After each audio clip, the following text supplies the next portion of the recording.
big return ultimate, unstoppable force as well, but he goes down. A double kill for Raheen. Flash forward from APA. He wants to clean house, but he goes golden. Gorika's in the back line, and the team is gone. Just like that. Poof! There's a magic trick. This is a turn fight for Barrage. PCL getting focused now. Strampus now flashing over the wall. Winter misses. Strampus goes just nuts and picks up the triple kill. Again, this is disgusting. Tuesday, please forgive me for this. God, oh my goodness. Mine, Flash. Oh my god. Alright, that's the 2-man A-bomb coming out from the Silas.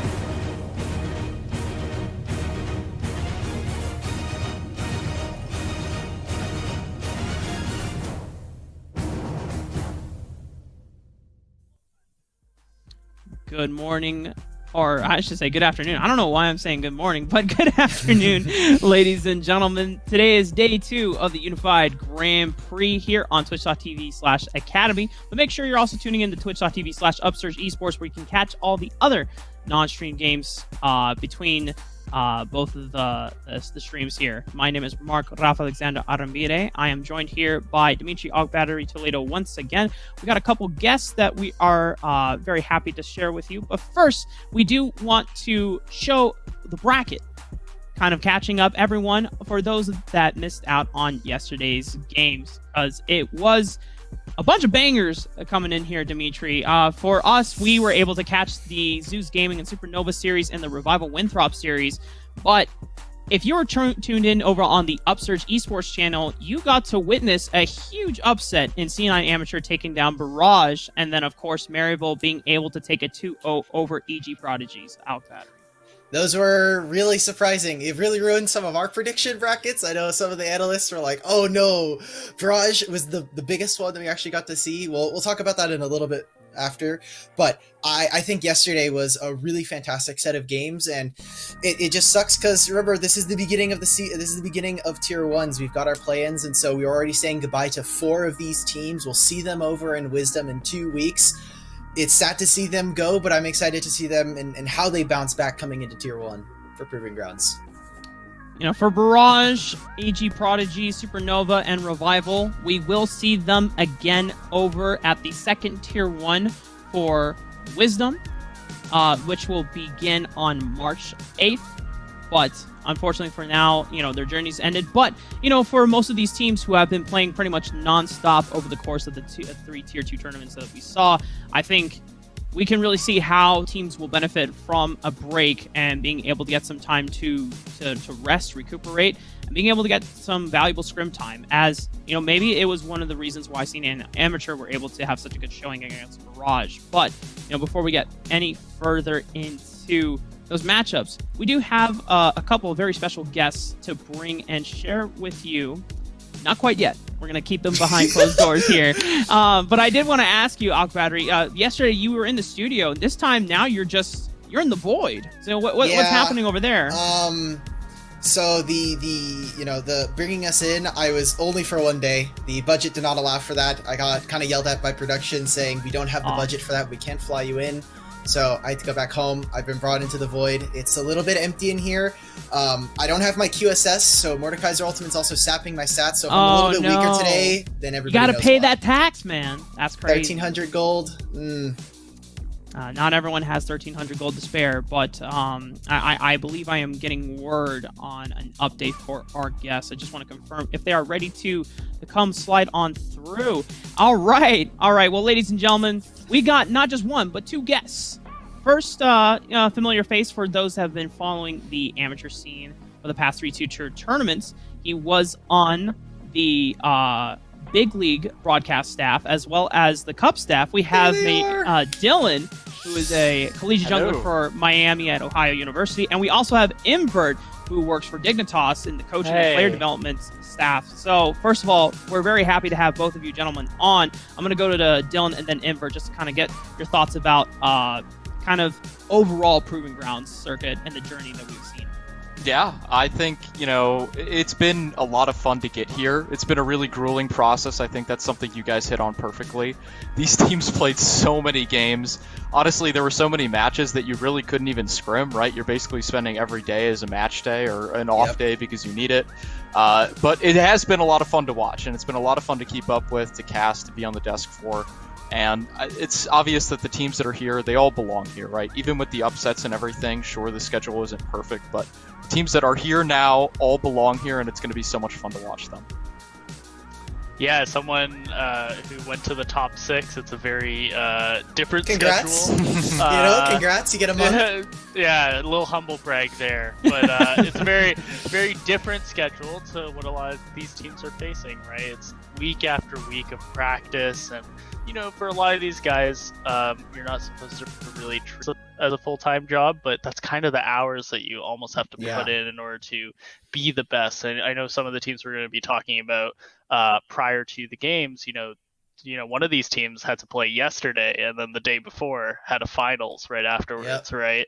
So it's really exciting to see all these teams have so many high impact, high stakes games. And then the next step is, okay, well, let's make sure they don't burn out before Proving Ground so that they can show themselves off to these Academy and LCS teams. That's definitely the goal for a lot of these young talents that have yet had an opportunity to be on at least the Academy stage. And they are, definitely putting in the hours and the grind. And like you said, Invert, kind of the advantage for those who are already in the academy, they get a salary, and so it's their full-time job. They're able to fully commit to it. Whereas for amateur players, just one of the players in general, I know Raheen, he has a part-time or full-time job that he is working. He's in collegiate as well. Yeah, he's at university. Exactly. I only know that because he's a U of T guy. Oh, shout outs to Toronto. Okay. All right. 6. But going through yesterday's matchups, I do want to kind of go a little bit more in depth in them. I know, Dylan, you were particularly excited about the Maryville University sweeping through Evil Genius's Prodigies yesterday. Yeah, I think Maryville is a team that's actually going to surprise a lot of people now that they've had a good amount of prep time. They can actually take a deep breath, handle this tournament. They're in the double elim stage now, right? So they can even have more time to prepare. They get, one series that they can drop before they're actually fully out of the tournament. I know that one thing from talking with Zoo personally and from just, hearing him express it publicly, he was not happy with the fast turnaround in terms of some of these tournaments, right? You're getting sometimes 8 or 10 hours to practice and prepare for a match and to come up with a game plan. That's not really enough time for a team like Maryville that wins based off a lot of their macro decisions and not really their individual talent most of the time. Obviously these players are very good, but they're a more cohesive team, right? So they benefit a lot from their prep and from their practice. And I think their series against EGP really just proves how dangerous this team can be if they have the proper time to set up. I was gonna say too, though, should we really be surprised that Maryville is a good team? True. Even back when I was at collegiate, those guys were They're a insane. really good team, right? Yeah, I think they are the cream of the crop when it comes to consistent collegiate results, and I think it translates really well into amateur. They showed it last time in the SGC last year as well, and I think we should just expect that this is a top of tier collegiate team is generally going to perform very well against academy and amateur counterparts.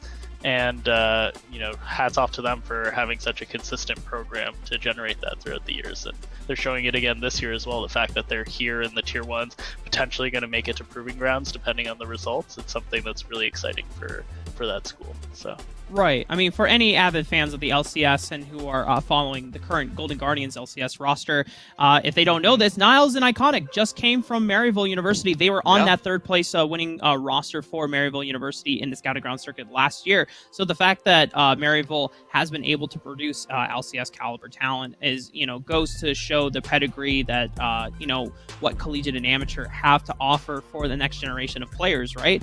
But speaking to other players about Maryville University overall as a team, a lot of players I got a chance to talk to were like, it's really hard to find not just replacements or upgrades, let alone replacements in Niles and Iconic and what they have for the Maryville roster. And yet the fact that they were able to get Chippies and Odd Orange,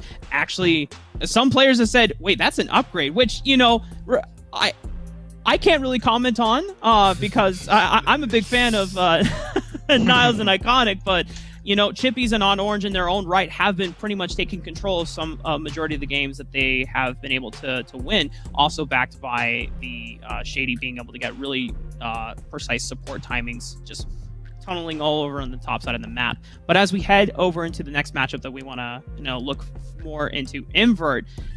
I mean, you were by far one of the most surprised people on Twitter when it came to Barrage losing to C9 Amateur. I think you even had a tweet thinking about, oh man, how are Barrage gonna be able to come back recover, right? Yeah, to recover after that's right. Pretty rough finals. I mean, how that finals ended. I don't even think no org wanted the finals to end that way, right? No. When you get off on a technicality, pretty much, right? No one likes when that happens. But they taking that mental blow, that physically draining situation, and then having to shrug it off and try and play again in the tier 1s the day after. It's a very difficult task, and unfortunately Barrage did not accomplish it this time, and that's a lesson learned in and of itself in terms of again how to balance your workload properly heading into throughout this really grueling amateur season if you're a top team, and moving that into your practice for Proving Grounds, which in and of itself, double elimination, best of series potentially could be just as draining. So good lesson learned for the Barrage guys. I have no fear over their qualification to Proving Grounds. I think if they keep up their trajectory, they should be able to. It's just they need to work on all those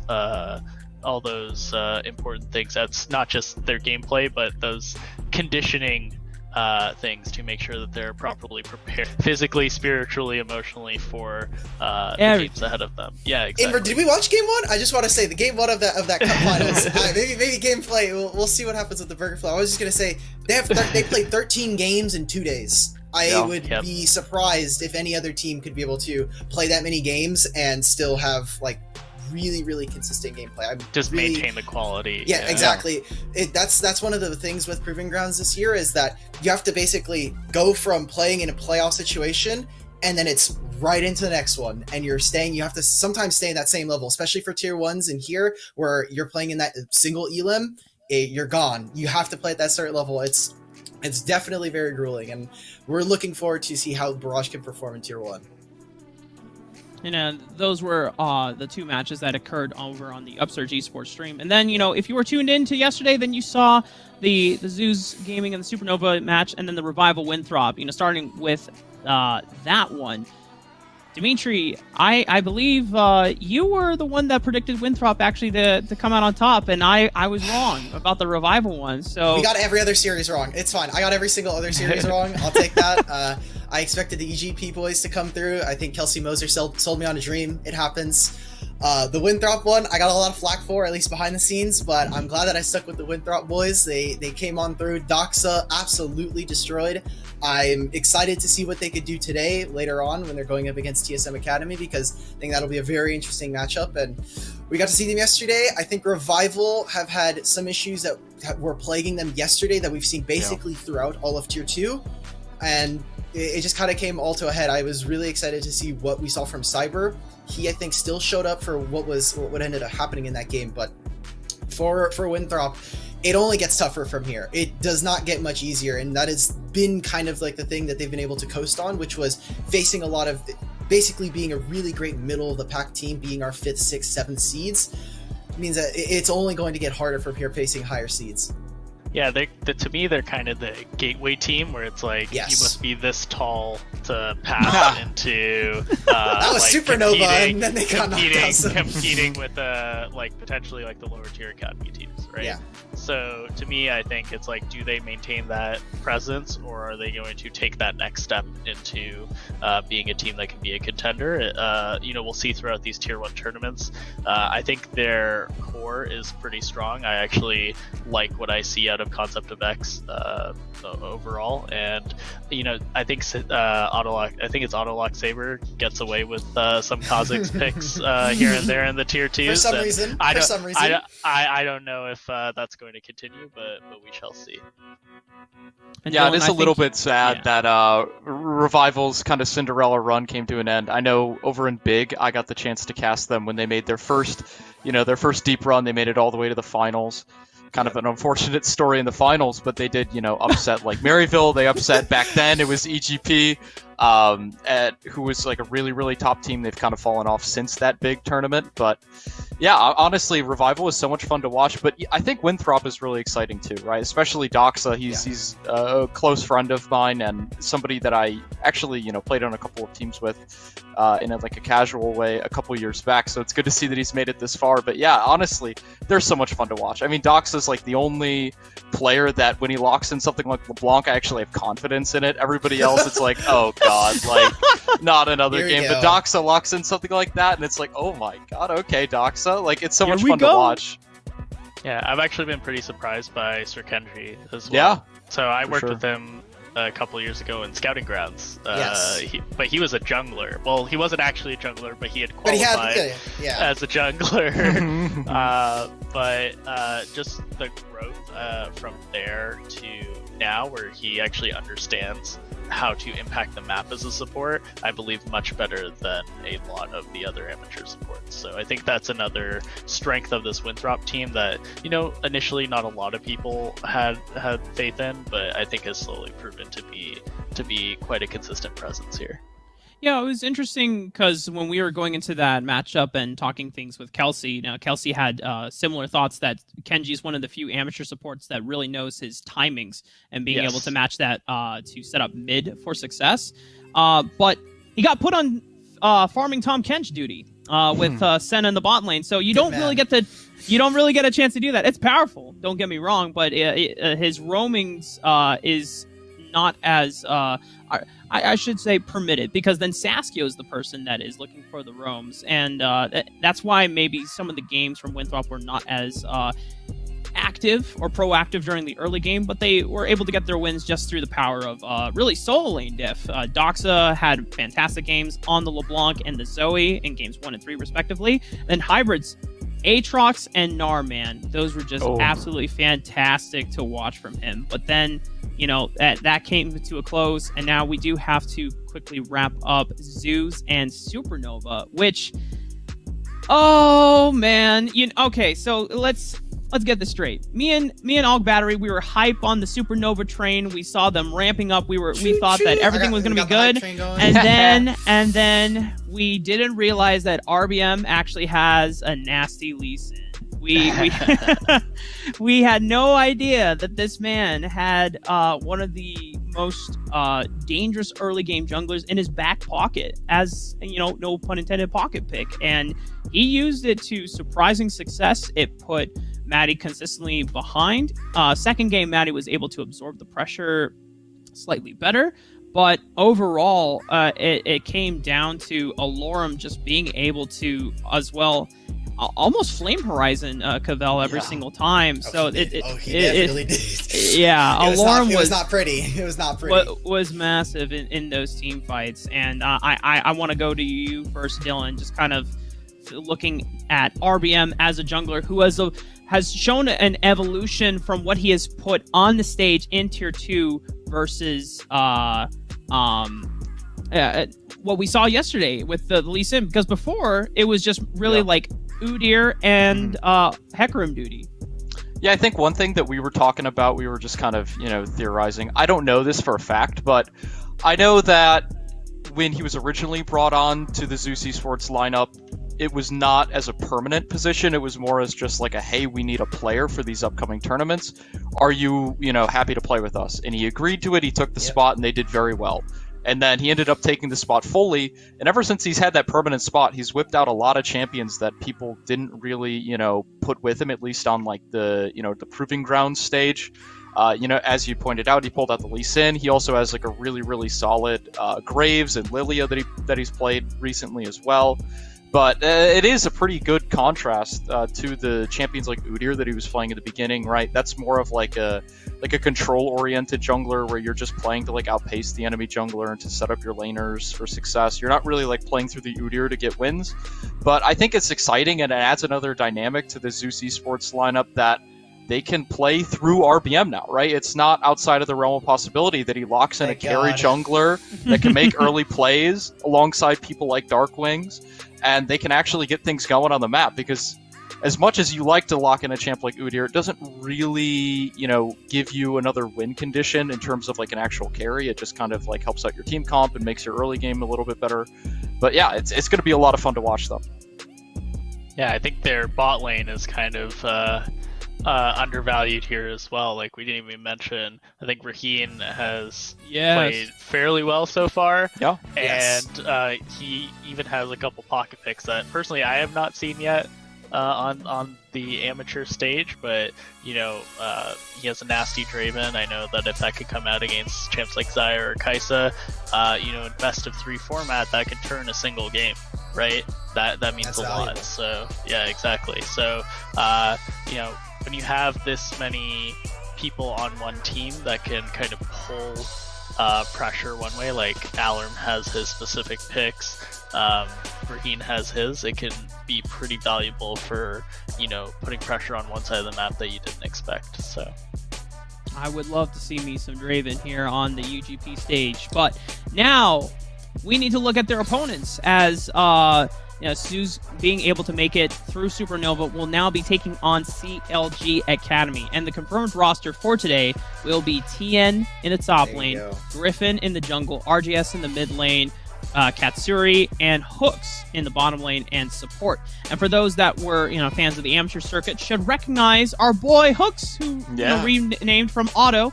And Otto is someone that we really love because he has been someone that was on CLG Academy previously as an AD carry for quite some time before he was recruited for the 100 Thieves or 100 Thieves Next first class back in 2020, pairing him with Poom. But then he role swapped to support once Poom graduated and went to Academy. And then they brought in Jan, who's now on Team Liquid Academy and one of the top 6 that have already qualified for Proving Ground. So, from here in Amateur, we love to see Hooks again. It's good to see him back. You can never hopefully- escape. Welcome back. Yeah. Welcome back. we would like to see you at Proving Grounds where you Yes. keep deserve to pulling be. you back in. Yeah. But we do need to look at one of the biggest matchups for this team set series today in this top lane, because we have TN coming from Chief Esports from last year in the Oceanic region, who has been by far probably one of the better, if not best performing member on the CLG Academy roster throughout their games, being able to pull out super aggressive picks like the Jace, like the Riven. But CLG Academy are not always able to use that advantage to accelerate the game or influence the map. There have been times when CLG Academy will lose a game and TN will be an incredibly high KDA, but it's like, oh man, well, they didn't really get to use that advantage. And for someone like Zeus Gaming, their top laner is Alorm. And, he's no stranger to the LCS and the Academy stage. He's boasting a lot of experience and veteranship. And it seems like his shot calling and his leadership helps Zeus Gaming get through the mid and late game once they are done hitting their first or 2 item wake ups here. Yeah, and Rafa, they have a new mid jungle, right? Yeah. And this is a LCS experience mid jungle now, and CLG There you LCS. They actually have the same problems where they get really great leads, and then the mid to late game, they don't know what to do. They look like they can't close out, and so if this is like a problem from the top down, I don't know how much help Griffin and RJ will be with helping CLG Academy through the mid and late game when they had those problems on the LCS stage as well. The other thing that I really worry about, it's almost like the complete opposite issue that Barrage that we previously mentioned has, where this iteration of the CLG Academy roster probably is barely played together. Like, at most probably had a week or so of practice together, because before this team was playing with Keel and Pobelter, right? So it's interesting to me that they make this change now.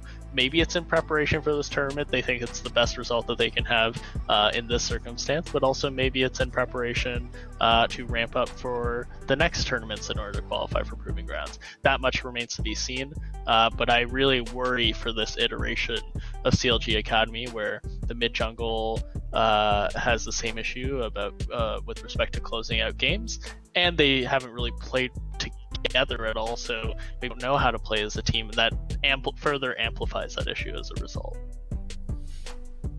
I think, Dylan, you wanted to chirp in on this jungle matchup. Even though our highlighted one is definitely the top lane, this is kind of the benchmark for RBM to prove himself. First, he passed the benchmark of saying, hey, I play other champions other than just Udyr and Hecarim. I play Lee Sin, but now you got to go up against someone like Griffin, who has had Academy and LCS experience through Cloud9 and CLG. Yeah, Griffin is definitely somebody that you have to respect in this kind of a competition, right? When it comes to LCS, he hasn't always had amazing results, but still being in the LCS for as long as he was, and also being around, the Academy space for so long, he's definitely a very, very good player, right? And it's safe to say that he is better than the majority, if not all, of amateur junglers just on paper. Otherwise, you would expect some of these amateur junglers to have the spot that he has, but instead, no. I mean, he's always made it on these teams. He has a really solid champion pool, and even though CLG has struggled on the main stage, like you were saying, Invert, they do actually get leads, and a lot of the time it is through, Griffin's support of his lanes, and he's playing well around the map in the early stages. It's just that something about CLG's macro just falls apart later on. So I think in a game like this, where you're playing a team like Zeus, who definitely has worse macro and worse team cohesion and everything than the other LCS teams that Griffin is used to facing, it's going to be pretty easy to exploit that and to actually take those leads that he hopefully can get for his team and to actually convert those to wins. I don't know if Alkabatter, you wanted to quickly chirp in about CLG first 15 minutes look great every single time. I'm looking forward to see what happens after. I mean, Dylan and Invert have said it multiple times now. Their early game looks really great, and I think that comes from just really great staff of making sure that their first 15-20 minutes are just planned out and they know exactly what they're going to get. They can scout their opponents, they know exactly what's going to happen. After that, it's up to the players to kind of forge their game plan inside of the game, and maybe that's a shot calling issue. Maybe it's just some of the players getting lost inside of the game, and especially for Academy, I know that may not be as strong as LCS counterparts, and that's what I'm looking for CLG to kind of shore up in Tier 1 coming into Proving Grounds. Sure, and as we are starting to wind down the clock and getting ready to cash in our predictions for this series on the desk, I do want to mention that Dark Wings and RJS is also another lane matchup that may not be the ones that will change the outcome of the game, but I think it's a good test for Dark Wings, as he is a player that has relatively very little competitive experience versus someone like RJS who has been on teams like Barbecue Oliver's back in Korea at one point, which is super cool. So he was with his buddy LS, they were sitting over there doing coaching and stuff. And Malice, I think, as well. Yes. But for RJS, he is someone who can be and has shown in some of his best games to be incredibly lane dominant, which is something that Dark Wings, that's his big strength. If you don't know, he was someone that did win this Red Bull Solo Queue 1v1 tournament. So in lane, he looks great, but outside, he has yet to translate that lead into his ability to skirmish and team fight. But with about a minute left on the clock before we throw it for the first game, I'm going to start with you, Invert. Who is going to be taking the series? I think this will be a CLG Academy 2-0. Oh, just straight up sweep. All right, well, you want to offer any reasoning, or just like, nope, you kind of laid it down on the table? I think despite my qualms with CLG as an organization's ability to close out games both on the LCS and Academy level, I still think the talent of this roster far exceeds the talent of Zeus Gaming, and I think they can get big enough lane leads. I mentioned before there was like a this tall to ride type of bar for performance from Revival. I think that is true of Alarim and laning against Alarim. Athene can overpower him. I think, he is that tall to ride. He should be able to help them get a big enough lead to close out. I think he is a very talented top laner, and we should see that happen. I think just the talent and the LCS experience alone should be enough to deal with an amateur team that may not know how to close out games as well, and may not know how to deal with these more chaotic situations as a result. All right, so we don't have enough time. So Dylan and Alec, just give you your predictions, starting with Dylan first. No reasoning, just CLG do one. 2-1. Oh, come on, guys. All right, Zeus, come on, Dylan. I expected more from you. Zeus 2-0 over CLG. 2-0 for Yeah, get Zeus. them outta here. Wow. Yes. All right. Well, you know what? I will say, I'll be the Complete last one. the- 2-1. complete it. 2-1 for Zeus. We have a wide spectrum, but ladies and No gentlemen, matter what, someone's right. Someone will be right. we do have to throw it to a quick break as we get ready for TJ and Iberia take us to Game 1, but we'll be right back. Stay tuned.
Hey everyone, welcome back to UGP. My name is Matt Iberia Daniel, joined by Thomas TJ James.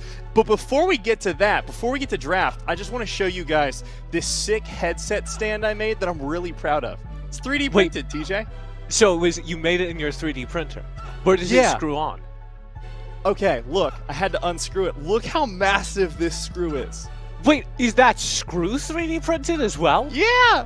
It's stuck now, because 3D printing is really unreliable. But you know what?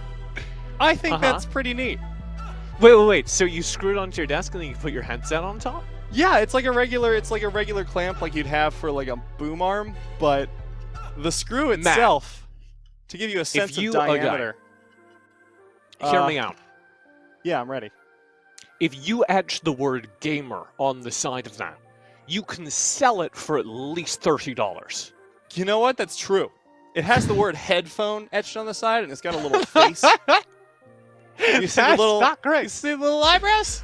What's that for? Headphone. Exactly. Singular. No headphones here, just headphone. Welcome to game. It is the first time we're going to see an academy team playing here at the UGP as CLG Academy take to the field. They're going to be playing Zeus Gaming, formerly A New Blaze, I believe. There were like 3 new teams. Rising, I believe.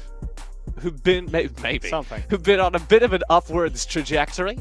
They came out of Cup, where they took a game off of Barrage, which sounds a little less impressive these days, but was really impressive previously. And they crushed Supernova yesterday. Yeah, I was really impressed with their gameplay, but of course the big issue they're about to run into is named CLG Academy, who have had quite a bit of roster swaps in the past literal day. So this is kind of the caveat, right? I would hate to be an analyst working on Proving Grounds because there are so many teams constantly and you have to do so much work to prepare. But I would extra hate to be an analyst, or maybe it's easier on this matchup because there is just nothing you can do to prep for this CLG Academy team. They have had, I think, over the course of the season, 9 different players on this roster, including at different points Pobelter and Wild Turtle. They now have, for the first time, this is literally the first time this season, CLG Academy has their entire Academy roster that was booked at the beginning of the season. This month, at the start of this month, they had almost their entire roster, Sans, RJS, and Griffin, who were intermittently playing up at CLG main. But they have, for this last month, mostly had their entire roster here.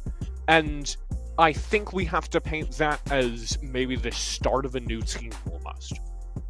Yeah, I think it'll be really interesting, though, to see that Griffin and RJS coming from LCS directly back down to Academy and then facing up against an amateur team right now. They're going to look like they had a bit of a hyperbolic time chamber going on there in the LCS. While we are waiting, important update from our lovely producer, Tone. something's gone wrong with the client. So we're having to delay draft a little bit. We'll be back into it soon. Show me your headphone. I got it. Give me a Stab. sec. Headphone. That's really good. Well, wait. So, okay, I always have a question about this with 3D printing.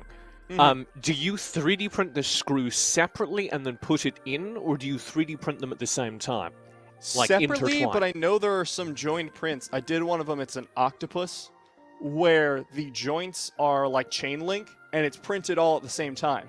So the chain link prints itself because it goes layer by layer, so it can close the one chain before closing the other one that's going horizontally.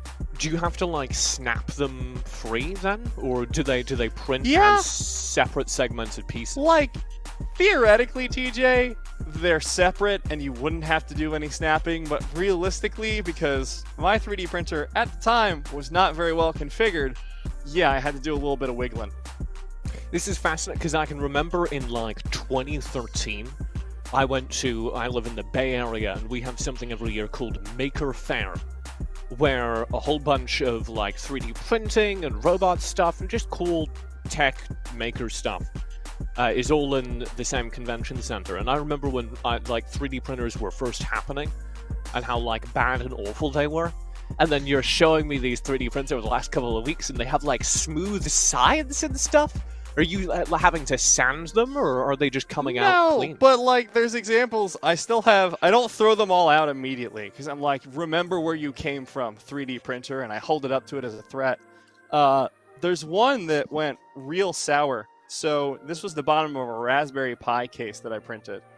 And it's supposed to have little supports for screws. Well, this is one of the supports. You can see it just didn't bond to the bottom at all. Right. So it's still a little icky.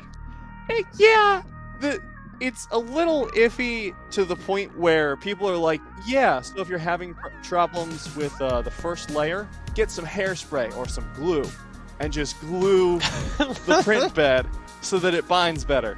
And that was the most scuffed thing I had ever heard. Huh. If you are wondering what we're up to, Matt, it's happening again. One of the players has lost power. Woo! 2 shows in a row, baby! We were on the Challenges Uprising finals, which ended a game early because one of the Barrage players lost their power. So, hopefully it's not that. Hopefully that never happens again. What's the coolest thing you've 3D printed so far, Matt? I'm gonna say actually the Raspberry Pi case. Let me pull it out. Because I used 2 different colors for it. Man, having a headset is so great. I used to cast Because you can walk around now, can't you? Yeah, I used to cast with this little boom arm mic here. And it's great and all, but now I can just kind of move all around the room, do whatever, go places, come back. You know what the downside of a headset mic is? You don't notice when your dog walks through the room and is right by your feet, and then you accidentally step on her. All right, show me the Pi case. Yeah, I've noticed So the that. Raspberry Pi, and I know this because I used to go to Maker Faire, is like a tiny little microcomputer that you can program small limited programs on. A lot of people use them for utility around the house, like light switches that are going to respond to phone apps and stuff like that.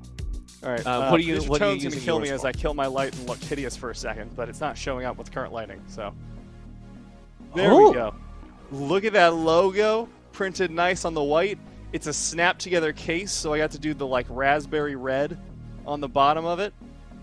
And here's some That's really furniture cool. bump-ons, so it doesn't slide. This actually what do you- controls my printer. Wait, so you printed a case for Yeah! the Raspberry Pi, which is now control.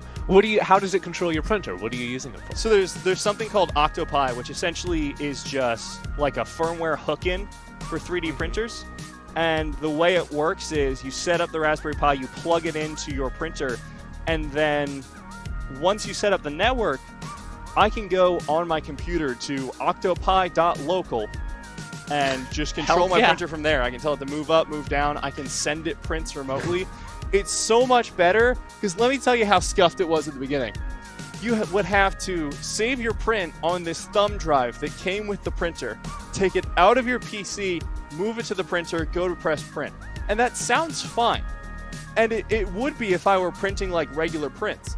but they're calibration prints. So I'm printing something every like 7 minutes. So every 7 minutes, I'm putting the drive in, uploading the file, taking it out, moving over to the printer, putting it back in. It was just... So the Raspberry Pi is letting you send those files over digital, over from your computer. Yeah, it's like really sick. It's really unironically sick. And this is the reason I got it, because I love to tinker with stuff. You know, I build and design mechanical keyboards for fun. So I was like, you know what? I could print some cases. And I have printed exactly 2 cases. I kept one of them, sold the other one, and I have done no printing of any practical kind since. It's all just been calibrations, because you're looking for that perfect print. It's like, you know, that layer was off by 0.5 millimeters. I guess I got to scrap it and start over. Matt, you're saying that like it's a universal experience, and I would like to know that, no, I do not know what that's like. Yeah, I'm unfamiliar with that vibe. Oh, hey! We have a draft! We got a draft! You would not believe it. We fixed the power issue. It is time for a game once again. CLG Academy taking the left here with Zeus Gaming over on the red, the right-hand side.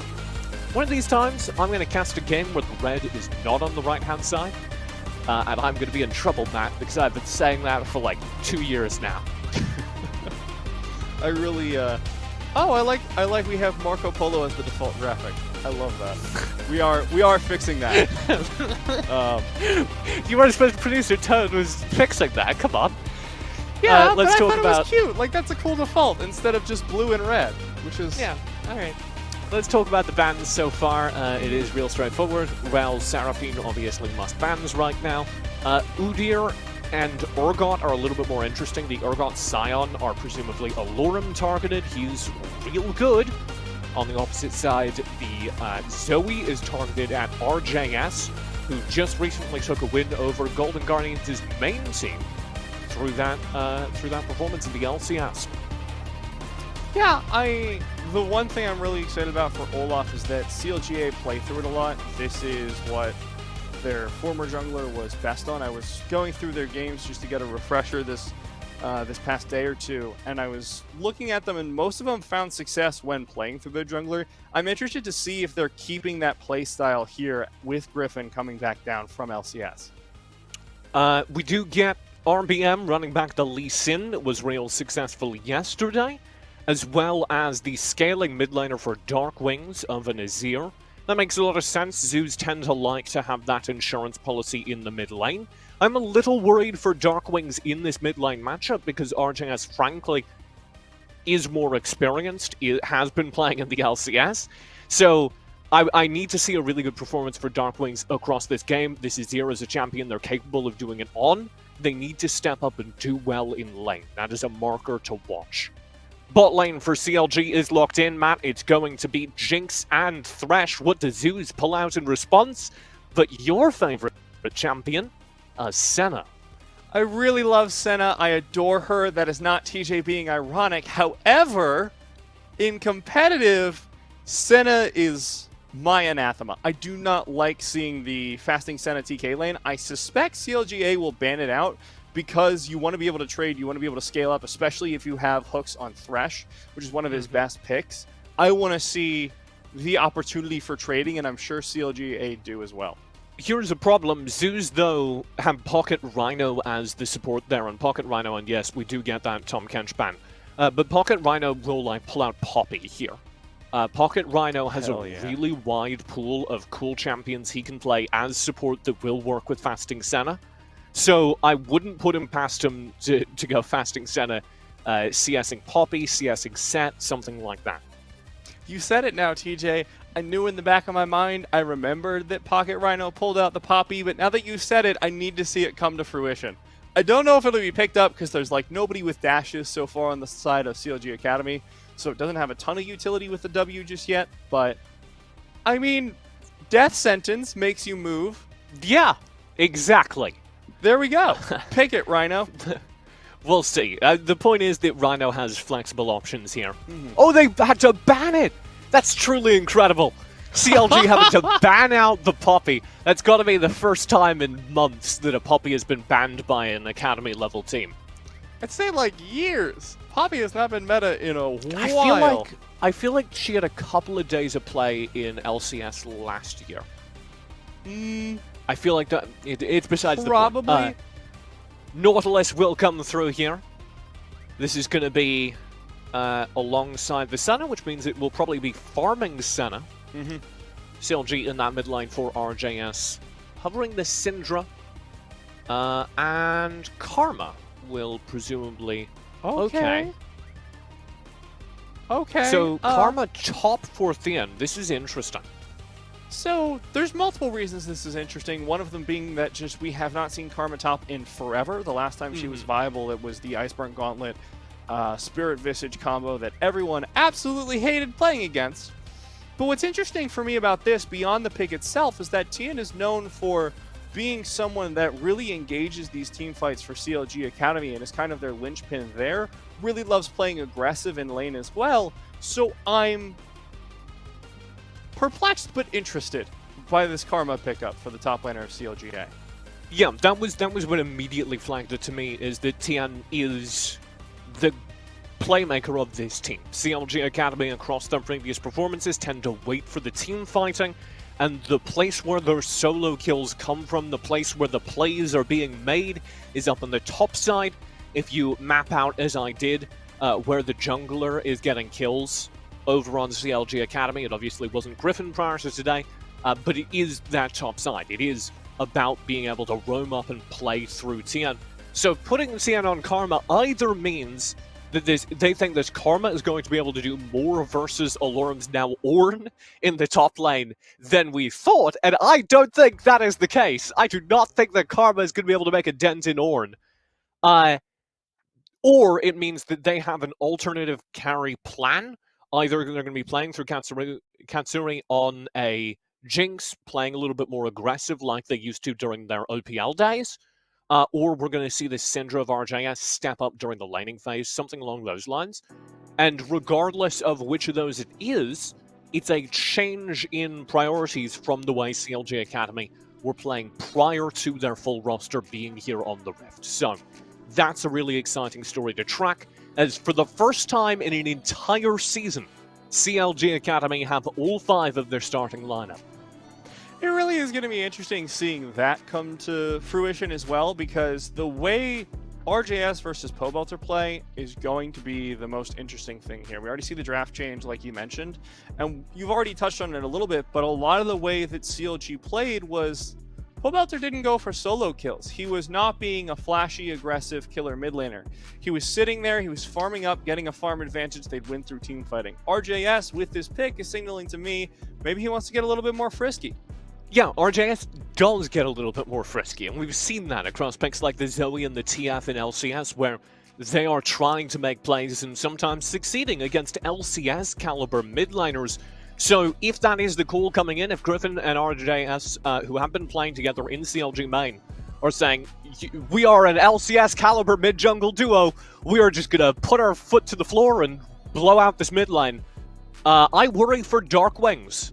Especially because that was what happened in the second game of Zeus Gaming Series yesterday. Dark Wings got demolished in the mid lane playing an Akali, and that game was saved by the fact that Alorum was on Swain, and Alorum, Swain plus Jhin in the bottom side in Raheen's hands was enough to turn all of the mid-game team fights. This game, you don't have that insurance policy in the top side. Alorum is playing Ornn. That's not going to turn these team fights in the same way, particularly Ornn into Karma, who I have said I don't think the Ornn is going to lose lane, and I will hold to that, but I also don't think the Ornn's going to be able to do much in lane. So all of the insurance policy for Zeus Gaming is now on that bottom lane. If they win through their bottom lane, they are good. Otherwise, they absolutely need Dark Wings to outperform RJS in the mid lane, and that is not something I would bet on. I'm looking forward to seeing it pan out here for Zeus Gaming. I want to see them up against Academy, show their stuff, show that they are here to compete, and they are on good enough footing that they can pull out a game or two today. If we get into game number 1 of CLG Academy versus Zeus Gaming. UGP! Woo! Woo! Day 2.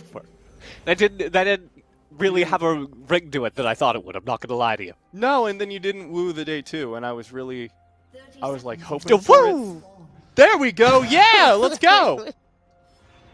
Welcome to game number 1 of a best of 3 series, worth noting. So, I set those standards for the mid lane. We should keep an eye on that. RJS versus Darkwings, I think, will be a pivot point of this matchup. I also think we need to pay attention to that bottom lane. Raheen is on the Senna, which is an insurance policy. That is a scaling pick that no matter what will be real terrifying, especially farming Senna a little bit earlier than fasting Senna. So we will see the Senna be that insurance policy and terrifying pick towards the mid-late game, pretty much no matter what. And that means that there is an opportunity for Zeus to play through that mid-late game team fighting. My problem is that CLG typically do exactly that and have been winning versus, well, more experienced teams. I'm really interested in this bottom lane, not because I think it's particularly going to be explosive, but instead because we haven't really gotten the opportunity to cast together a Jinx that does a whole lot.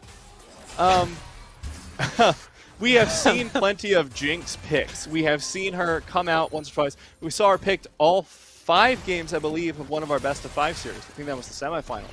But we have yet to see her kind of do anything. And I want to see Jinx succeed. I've been convinced for a while that she is right on the edge of meta. And with the most recent buffs, I want to see her become a viable AD carry, become something that is carryable through. But I haven't seen that yet. I'm hoping we get to see that today. We did get the Barrage Jinx, and that did look good. There is certainly carry potential down there. And we have 2 such question marks over on CLG. I want to see what this Karma can do. My god, that was clean movement. This could be real bad for Alorum, actually. Gets poked down. He's not quite in have-to-back territory, but he's pretty darn close. This is his health pot burning right now. Yeah, top Karma has traditionally been used into melees a lot just because she has such good spacing. She has a slow plus a tether plus a move speed buff. She is basically the antithesis of the slow tank that is Ornn. The problem I'm foreseeing is if Katsuri doesn't get ahead, there's not a whole lot of team fighting damage that's going to be coming out from this team. I'm suspecting Karma's going to go something like Moonstone into Staff of Flowing Water, and that's cool. I love that combo. It's really neat. Lots of people love it. Problem for me is that means there's going to be no damage coming out from the side of TN. And I still am not convinced that these engages are going to be as decisive for CLG this game. Yeah, because normally we've seen TN on stuff like a Gnar finding those big engages, finding Riven the roaming, even? like, my lord, he's doing now on Karma. But we need to see that come from alternative places, and this CLG roster certainly does have that in it. They do have a, Jinx, Syndra, teamfight, AoE, explosive option this game once they find the engages, and they have hooks, formerly known as Auto. Oh, starting off a fight down here in the bottom lane. That's first blood.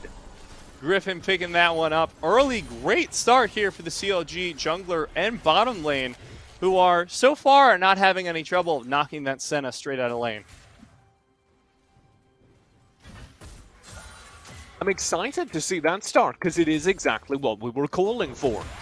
And it is a shift in focus towards the bot side. Here's RBM into the top side. TN, good happy feet there. Not going to be good enough. Finds the slow. RBM's low. Not taken down just yet. And TN getting a little aggressive on the chase. Finds the chain nonetheless. He's still going.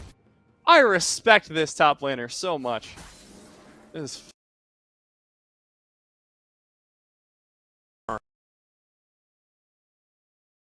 So, you take it from there. That's not just you, buddy. I'll refresh after you do. We'll kind of cycle it together. TN looking like still fine, believe it or not. But this does mean, at least in my eyes, that this top lane is going to be a wash. Like, at level 6, Alorum's going to be able to make teleport plays or look to participate in team fights. And TN technically the same, but that ultimate level 2 is not really going to do a whole lot for Karma. So I'm interested to see what happens mid and especially more around the bottom lane. Because we do have our first Drake already up. Nobody yet contesting it, but that's where I want to see the fight start. Medium here in terms of quality. We were not seeing enough, that we were seeing too much, and therefore not enough frames, and I think we're now in a happy middle place. Ooh! Oh, great a hook bit of an there. invade. The engage from Griffin as well. RBM's down. Griffin 2-0-0 already, 6 minutes in. Really, really good engage there, and this is the invades that Hooks was known for when he was playing on that 100 Next team. And I'm delighted to see that coming out here, because it opens up the Drake fight. Yeah, CLGA have a huge priority on Drake traditionally. They have not been super huge on Herald, don't rotate the bot lane up all that much. But the Dragon is something they really possible. And I am heartened to see that at the very least CLGA are still playing the way they did before, which means all the players are going to know exactly what they're doing. That Drake was picked up by CLG Academy. So they will be starting things off with a pretty solid lead. This is escalated to about 2,000 in the bank account. First Drake, lane priority across the board, and of course a devastating jungle advantage. Darkwing's We're gonna teleporting keep into the going bot here, lane. Matt. Hooks is down, but it looks like that'll be all that happened. I wonder how that happened. I guess maybe Hooks stepped a little too far forward. Yeah, he looked like he was drifting up right as the roam came down from Darkwings, so really good to see Darkwings getting out across the map. That was one of our priorities, is Darkwings being able to stabilize that lane, and so far, doing all right. Here's the jungle invade from RBM, causing trouble though. CLG are on the case, and RJS will get a very easy kill. TJ, I was wrong. I claimed that TN would not be able to initiate fights earlier on in the game. I'd like to apologize here. It worked. Find the root, find the stun from RJS immediately afterwards, and RJS finds himself in trouble in mid. Yep, good Emperor's Divide from Darkwings through RJS behind the turret, and Rhino's there with the flash hook. I really thought he'd stolen that kill there. He would have deserved it. That was a beautiful hook. That felt a little dirty. I appreciate it, Rhino. The reason it felt a little dirty, Matt, is because there was no need to blow the flash for that. But it was wildly fancy. unnecessary. Okay, so here's what happened bot that we didn't get to see. Oh yeah, yeah. Hooks stepped forward, Griffin came down. Hooks thought he could escape by roaming up towards Griffin because of the TP from Darkwings. Nothing fancy. Really good TP from Darkwings, catching them out on that engage. Implies to me some really good teamfight communication there from Zeus being like, hey, Darkwings, you free? Maybe we can TP and chill. Yeah, no, it's good to see. And Zeus macro has been one of their strengths as a team. I don't know exactly where their shot calling is coming from, but given that Alorum is one of the analysts on the LCS, I'm going to hazard a guess and say that this is probably a result of having Alorum as a voice on this team. They look much better than a lot of their compatriots in Amateur. Yeah, Lorum's also, just as a solo player, been looking fantastic this season, even in this top lane where he's into a range versus melee matchup, coming out with a CS lead into TN. And this is what we see from Alorum over the entire SGC season. TN building a Dark Seal here. Feeling frisky. Let's see what that turns into here as your gold across the board. I wish I had the confidence of TN, being like, 1 assist, we're on the board, it's time to snowball. Hey, we talked about it. TN, coming out of the OPL, has been one of the aggressive playmakers on this team. So, good to see. Rift Herald has been started there by CLG, trying to continue their objective dominance. RBM is in the area, but is so far behind in the jungle, there's simply no way he contests that. And the Rift Herald will be picked up, completed, and held. Ooh, not quite there for Darkwings, as RJS wants to find the return. Not going to be able to answer with a kill, but will survive the attempted Shurima shuffle. Another thing we didn't bring up earlier on is that this Lee Sin, once behind, really struggles to get back into the game. Lee Sin's always been sort of a kick bot post like 20 minutes, and it looks like that's going to be the case once again. Yeah, RBM did a decent job from behind during Game 2 of their series yesterday. So I don't want to make it out that they're useless now, but it is going to be hard. Engage onto Katsuri. Oh, that was a good ward. Dawning Shadow takes the kill. Rhino is low under the tower, gets taken down by Hooks. Potential dive coming out here from RBM. Support for AD carry, you take those trades, particularly blowing flash and heal on Katsuri simultaneously.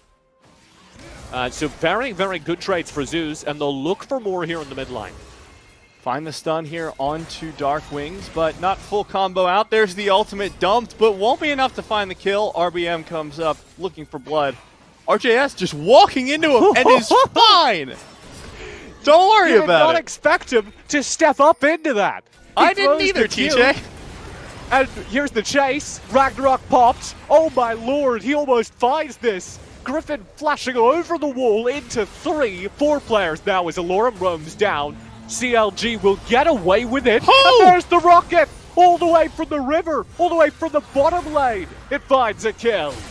TN coming in for the backup engage. Almost finds the chain onto Alorum, who flashes over the wall. Rhino comes in with a hook onto the back line. Hook's going to be able to make it out of there, but gets snared up on the way. Hooks is low, flashes out, and it looks like CLG will survive. 1-0 trade.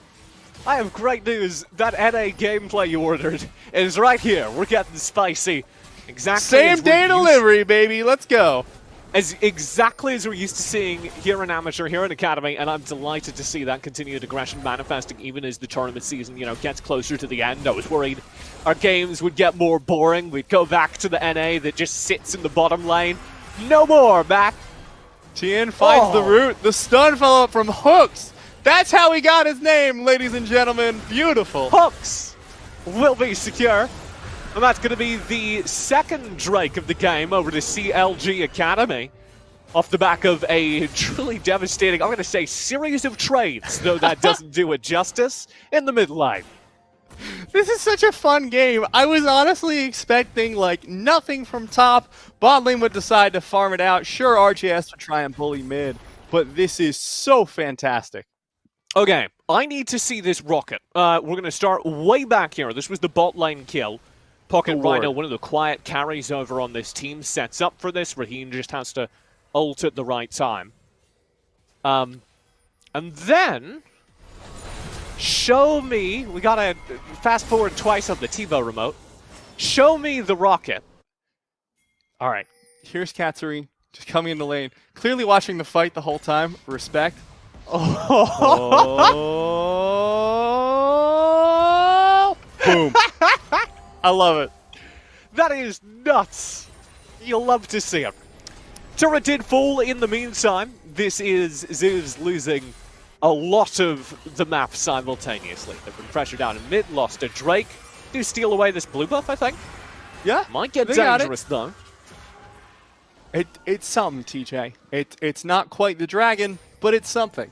I do want to point out one thing down in that bottom lane trade that we missed in the initial call was that Rhino warded over the Dark Passage there from Hooks. I love that. I love the mechanics that people have come up with to answer Thresh. Because it used to be someone tosses the lantern, it's a free escape no matter what. But now people are body blocking, tossing wards on it, and it's working. It's like a direct nerf to Thresh is that players just got smarter. Matt, I have a second really critical point to note here. Check out those Dark Seal stacks on Tia. Woo! 2 stacks, baby. Let's go. I want to see this Karma just be slapping people around by the late game. Did also complete the 10 Moonstone. stacks. Come on. Yeah. Did also complete Moonstone, so I'm assuming we're not. I'm not impressed by that, but no one's perfect. We can get the 10 assist Karma. It's possible. They get the move speed coming on up. I do want to see what third item is. I'm suspecting Cosmic Drive. I think that is the perfect Ooh. third item for Karma top, and one of the reasons she would be able to come back into viability. The extra ability haste and move speed just makes her better at everything she does. Slows come out easier, roots are easier to follow up, she's going to have more shields, more slows, everything in the team fights. So, Hey, Matt, hoping I'm right. Remember that blue buff trade? We found it. Same day It's reverse deliveries. jungle, just nobody wants it. Yeah, CLG able to get the blue buff back. Unfortunate for Zeus. The Zeus do get a little bit more damage onto that top turret, which they are pretty near to closing, but the game is only paused because CLG have no objectives to chase, and that will change very shortly with the arrival of the Rift Herald in a couple of moments.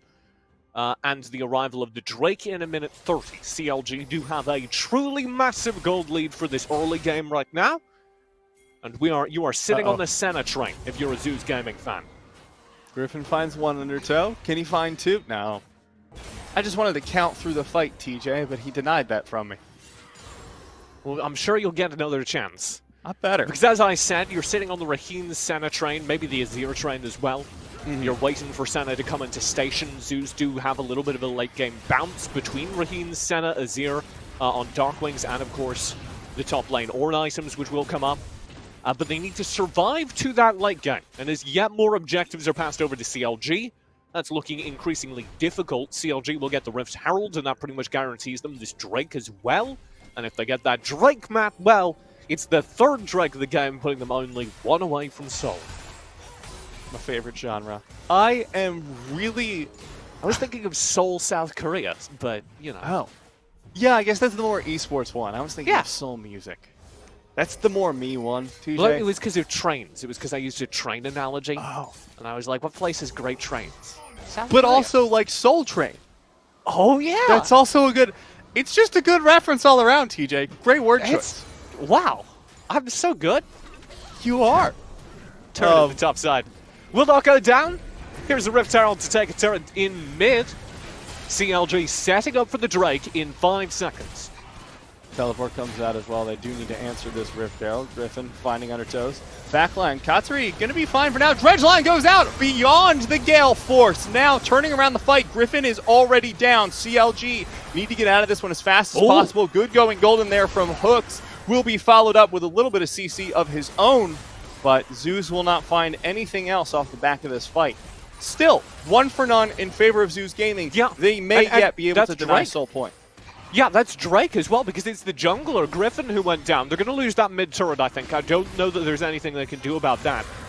But I think you take these, because that gives them, as you said, the denial on that Soul Point. That's going to give them enough time to scale into late game, regardless of whether or not they successfully contest the next Drake. And for Zeus, that's all you're praying for at this point. Just gives you so much breathing room. I was going to sing Griffin's praises. I still will, 60 CS up. But this was a really rough start to the fight. I mean, this is just a really, really good play from Zeus Gaming. You can see how they position around this and just very easily take the control of the area. And then Rhino, I told you he was good, lands a hook, forces Katsuri to flash away. And that leaves, there's no damage basically to zone off this front line because RJS is also not in the area. So that leaves poor Griffin all alone. I'm hoping we get to see this Jinx come online because she's not there yet. She's got her 2 items. I have not found 2 items to be a super convincing breakpoint for Jinx. 3 items is definitely where she starts to really hurt, but 2 items is where I've seen people start fighting. So maybe it'll work out, but I still think we are waiting and riding the Griffin train for the side of CLGA for the time being. Griffin and RJS are the ones that are going to be putting out the lion's share of the damage as Katsuri continues to scale into the later stages of the game. Hey, Producer Tone, can we get a soul check? Can we see how far the soul train has progressed over on Raheen? Choo-choo.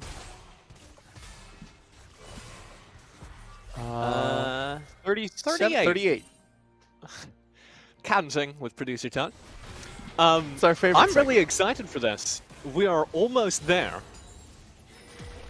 Once you get around 60 souls and the Rage Blade, that's when Senna really starts to slap. So we're getting there. Lorem finds the engage, knock up onto Tien. Tien finds the root and the lantern out. Turret in the mid lane does go down during that time. No, that's what Lorem was positioning for. He was denying the rotate in to defend that turret. And it works real well. That's, you know, another mark here as the top lane turret did go down as well. In the Zeus checkbook as they continue to keep this game within about 2k gold. And that is a 2k lead that can be erased as the Ornn items start to come online, as the Senna starts to really hurt here. Again, you're looking for that Rage Blade specifically in the Senna inventory before you're really concerned, but she's going to be coming online. Darkwing's good flash away from the stun. Uh-oh. Run, Hooks, run! No, don't hook! It's the name, Matt! He can't do anything else. He's like a Pokemon. Hooks. Oh, they're roaming with this. Zeus matching CLG through their jungle. I can't imagine what they'd achieve here. This is just positioning. Because there's no upside to fighting just now. But you can see that CLG are wary of Zeus. They know that Zeus are a little bit stronger towards this mid-late game. They know they need another good team fight to close this out, and they may have just found a Lorem. Just get the root down on the back of that slow. Not going to be able to find a Lorem. He is incredibly tanky, already has the upgraded Ornn item, which brings me to my favorite segment. What level is Ornn? 13. What level is he? He's 13! Woo! 14 now. Perfect timing. So now that he's hit level 14, he can give other people the Ornn upgrades, and that is going to be a huge power spike for Zeus. But I do want to point out how the scaling, in my mind, is going to go this game, because both of them won a team fight, especially CLG. But both of them have like one really good DPS in short trades and one really good DPS in long trades. Like Syndra in longer fights is fine, but she's really good at that 1-2 burst combo. Whereas Katsuri on this Jinx is going to excel in those longer fights. And it's the reverse for the mid and 80 carry for Zeus Gaming. Though that has changed a little bit with that ridiculous Rage Blade build for Senna, where she just kind of starts firing and never stops. You can catch all of our new shows and segments over on Sesame Street. Rhino will be backing away here as the pressure comes in, and Lorem summons the call of the Forge God. This gets dangerous. RJS forced to flash out. Rhino maybe caught out on the side. Flash away from Darkwings. Jump away, rather. Griffin goes in with the Ragnarok. Dawning Shadows out. Not going to do a whole lot. It looks like CLG have managed to disengage. Yep. They still hurt. Zeus can't walk through this. This Drake is not a must-have for Zeus, but they certainly don't want to hand it to CLG. TPs are coming in. Lorem back to base to reset. Here we go. All in. Oh, Lord, he is fast. Not going to be able to find the CC. The Dragon is half health. Here comes the engage. Exhaust down onto Hooks. Maybe able to find something. Jungler's down. Griffin is out for the side of CLG, but Zeus are still charging forward. Katsuri free-firing from the backline. Will not be able to find the Drake. It was secured by RBM, and now Zeus continue chasing CLG into the mid lane. Will not be able to find a whole lot else just yet. And they're looking for more. There's a hook. Rhino shuts down RJS. And Zeus have actually just unlocked the Baron. They can turn immediately for it, and they do. 3 kills, the Drake, their late game online, and the Baron is about to be in this amateur team's pocket as they slap around CLG Academy come late game. And I think it's finally time. Darkwings has hit that scaling point. He's almost 2 items, working on that Nashor's Tooth right there. And Raheen, 2 items. No Rage Blade, but he doesn't need it just yet. Let's take a look at this fight. Yeah, check out this engage again. So it's Lorem and Pocket Rhino that really open this up. And you can wait for the engage from RBM as well around the side, because he zones off so much of their damage. He gets denied. Full comboed by Hooks, drops into stasis. But all of this focus towards him unlocks the rest of the team to push forward. Then, I don't know what the shot calling is, but it's so good here on Zeus. They back away from the fight, knowing that they burned cooldowns, knowing that there's no way for CLG Academy to engage, get the Drake, then turn back to CLG and pick up another kill, dropping the mid laner RJS towards the end. That is genuinely so good.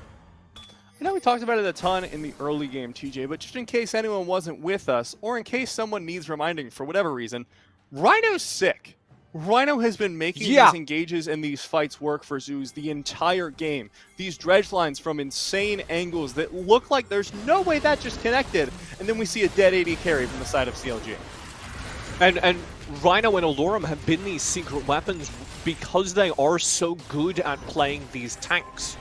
The positioning on these tanks is just as important as big damage carries right now, because they are what is unlocking the free firing in these team fights from Raheen and Darkwings, who are not being contested, who are just allowed to empty their full combos onto the CLG Academy backlines. And if that's going to change, we need to see better engage from Griffin and CLG actually commit to the team fight, rather than falling into these poke exchanges where the Senna Azir comp is going to win any day of the week.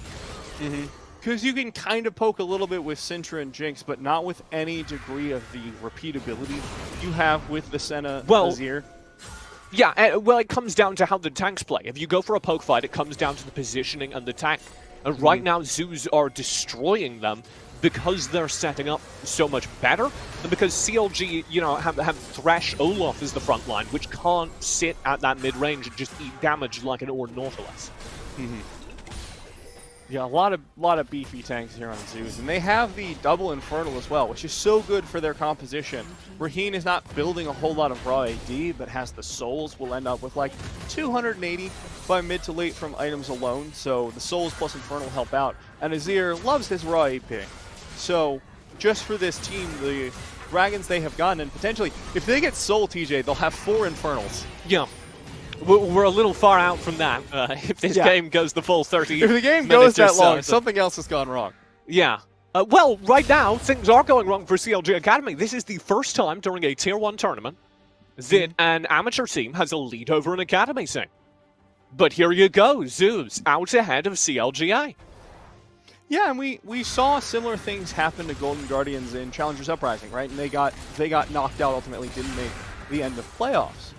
And a lot of people were talking about that as some kind of anomaly, but I'm happy to say it's not. Amateur teams are just really good, guys. I promise you. Like, this is not... Yeah. I think Zeus are not the scariest team in amateur. I think that's fair, but I also think we need to give credit to Zeus because they have been looking better and better every week. This was a full upward trajectory from Zeus. Their biggest strength has been the shot calling all season long, but you can see it really coalescing. Like that call around the Drake fight where they recognize that they don't need to go for the fight, they can back up and secure the Drake and then use that to fight afterwards. Just so genuinely good, and that's the kind of experienced and calculated call that you don't see made mid-fight by amateur teams a season ago. A season ago, you're in that position, 2 teams skirmishing around a Drake, Zeus go all in, they go ham, and then maybe they lose it. You're walking up to Katsuri and RJS, who knows what happens. But because Zeus recognized that Katsuri and RJS are, you know, backed off, can't cycle in for the Drake, they reset, they cancel the fight, they have the clarity of shot calling to win that fight, and now they are just going to be able to get this 3rd Drake completely uncontested, because CLG seem to be terrified of their team fighting. I mean, honestly, on one hand, yeah, that's fair, but on the other hand, CLG, come on! You gotta stay in it. Stay in it for the fans. Find something. But right now, they're just slowly losing ground. They turned a 4K gold lead into a 3K deficit, and they're not going to outscale Zeus. No, I don't see them finding a way back into this game at the moment. Like, they're not making the proactive plays you would need in order to get back into this game significantly. Because Zeus are making the plays, have the tools to continue pushing their lead. They've been forcing these team fights around objectives. They've been forcing fights in general. And they've been outmaneuvering and taking away the jungle of CLG. The problem now becomes, what the hell is CLG doing back? So far, pushing top lane, getting some more CS onto Katsuri. I think that's right. I think you want to feed your Jinx at this point because it's going to be one of the few characters that can go toe-to-toe come mid-late game. But honestly, they need to get access to the backline during these fights. That's what it comes down to. Someone needs to get onto Rahim, to get onto Darkwings, get past Alorum, which is going to be more difficult, because by the way, Alorum is going to start hurting now. Alorum is going to be a little bit terrifying to stand against. Blue buff not stolen away. This time, CLG take it back. Unfortunately, though, Griffin had to smite it, so it's basically a wash. You want that on RJS. Looks like this is just going to be the straight-up Baron take. Is he just Zeus. seeding it? They're going to be zoned by Alorum. CLG realize what's happening. They're trying to come in. Alorum's able to get vision on them, back them up. The Baron is already gone. Here comes the fight. Horn into the backline. Alorum tries to find any more CC, but will not. Dawning He's Shadow out. enough to save him for the time You being. can't catch Alorum. He's so He's got his fast. Nikes on. Force of nature, baby. I think Zeus are just out, uncontested. That is insane. Alorum's kicks get about real quick. And Zeus get the Baron uncontested. CLG are not quick enough on the uptake to realize what Zeus are up to. And now they are completely out of this game, failing a truly miraculous team fight. And I don't think Zeus are going to give it to him. We've been seeing the way they've been playing this entire game. It's been very collected, very calm. They stumbled a little bit in the early game, but they were able to bring it back. And now they're just shoving down mid lane, completely uncontested, unbothered by the presence of CLG. Poke will land. Alorum a little too far forward, does get burned down. Very low, will fall. That's the start they need. And the full engage in response from Rhino goes on to their front line. So they drop Rhino to half as well. Now you can see more happening. RJS round the side. This is the team fight. Zeus overstep. They're slaughtered. A double kill to Katsuri. RJS round the side. Cleans up the rest. It'll be triple to Katsuri at the end. That might have flipped it. Zeus might have just lost everything at the last moment. I don't think game can end here, but it is going to be real close.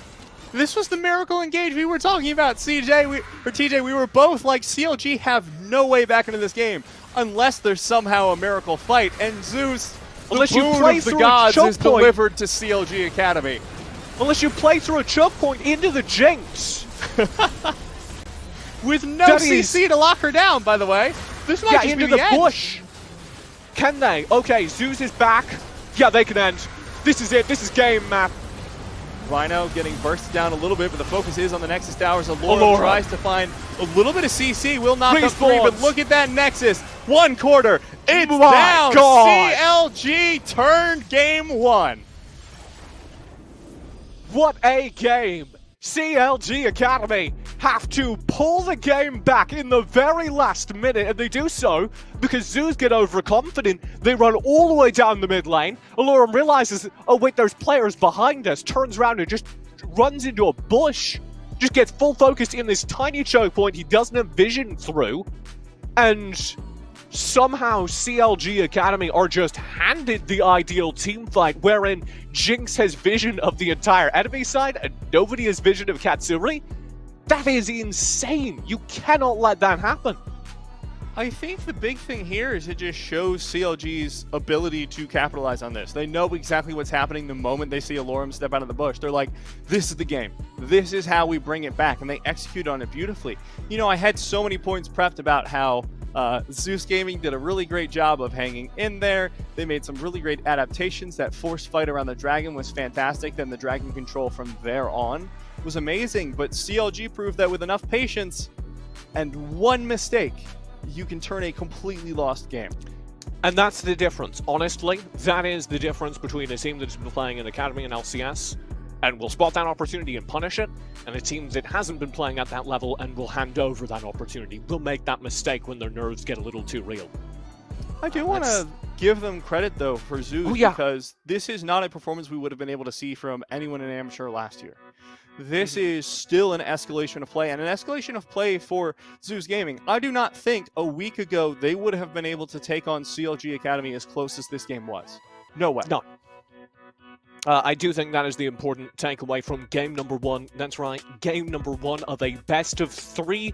We still have potentially 2 games ahead of us. We're going to throw things over to a lightning fast break.